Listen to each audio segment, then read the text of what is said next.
אורנה חביב, יופי של הבלנצה קיבל.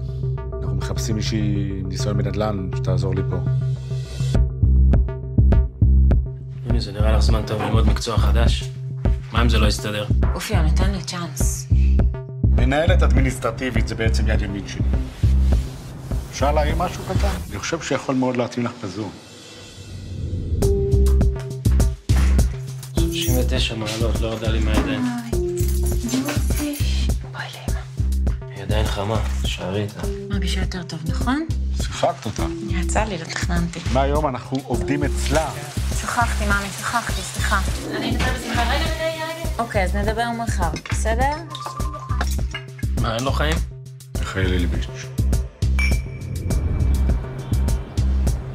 תראה להם מה את שווה.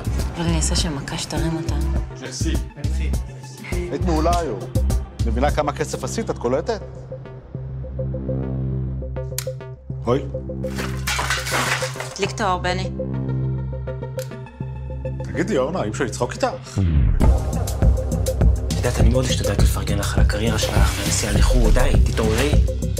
נו!